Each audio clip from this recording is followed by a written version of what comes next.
Hey everybody, welcome back. And today we're going to be talking about the Edgar Allan Poe Cottage in the Bronx, right? The supernatural secrets of Edgar Allan Poe's Bronx Cottage. Welcome everyone. Welcome back.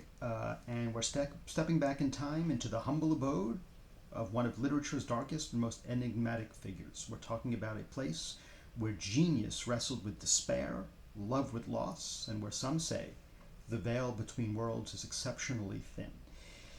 That's right, today we're journeying to the Edgar Allan Poe Cottage in the Bronx, New York, a seemingly unassuming white farmhouse nestled in a busy urban landscape. You'll see it in the thumbnail. It's the last home of the legendary writer Edgar Allan Poe, a man whose tales of terror, mystery, and the macabre continue to haunt generations. But for decades, this historic landmark has been rumored to be haunted itself, a place where Poe's troubled spirit and perhaps others lingers. So, before we delve into the supernatural claims, it's crucial to understand the man himself and the profound tragedies that shaped his life and his dark literary genius. Edgar Allan Poe, born in 1809, was an orphan early in life, losing his mother and foster mother to illness. He struggled with poverty, alcoholism, and a constant search for stability. His life was a series of heartbreaks. In 1844, he moved to New York City seeking opportunity, eventually settling in the Bronx Cottage in 1846. It was here that he wrote some of the most iconic works, Annabel Lee, The Bells, and Eureka. But it was also here that he faced his ultimate sorrow. The primary reason Poe moved to the relative quiet of the Bronx was for the health of his beloved wife and cousin, Virginia Eliza Clem Poe. Virginia had been suffering from tuberculosis, then known as consumption, since 1842. The fresh air of Fordham, as the Bronx neighborhood was then called, was hoped to bring her some relief.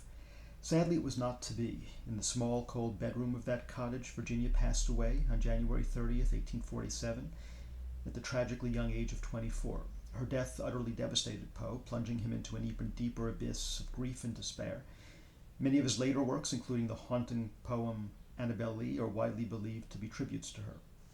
It is this profound sadness, the intense love and loss, that many believe imprinted itself upon the very fabric of the cottage. For decades, visitors, caretakers, and paranormal investigators have reported a strong sense of presence within the cottage, particularly in Virginia's small bedroom. It is overwhelmingly believed to be the lingering spirit of Virginia Poe herself. Some people have described cold spots, sudden unexplained drops in temperature, especially near the bed or by the fireplace. Sighs and whispers, soft, almost imperceptible sounds of a woman sighing or gentle whispers, often when the house is otherwise silent. Feeling of sadness and empathy. Many visitors report an overwhelming sense of melancholy or a profound feeling of empathy, especially when standing in the bedroom where Virginia died.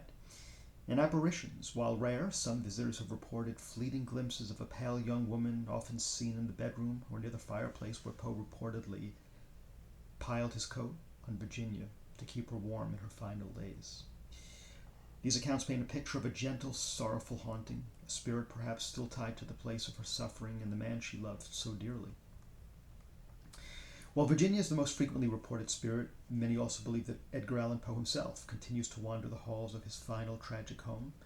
His spirit, however, is often described as more complex, reflecting his tormented genius. Some people have attributed the following: disembodied voices, deeper, more guttural whispers or murmurs, often near his writing desk or in the study area. Feelings of observation, a distinct sensation of being watched, or a heavy, intelligent presence in the room. Objects moving, minor poltergeist-like activity such as books falling, papers rustling where no one is near, or objects subtly shifting. And electromagnetic fluctuations. Paranormal investigators frequently report spikes in electromagnetic fields in various parts of the cottage, especially when questions are asked related to Poe.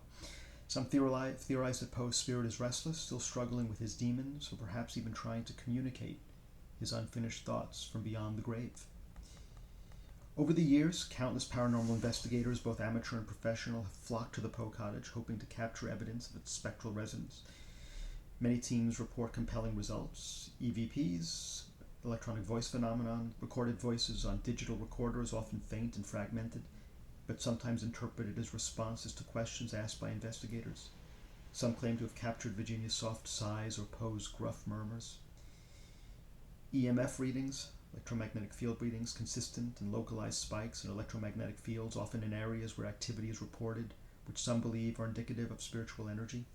And personal experiences. Investigators and psychics frequently report strong personal experiences, feelings of being touched, or clear communication in the form of thoughts or images. And while these findings are subjective and often debated within the scientific community,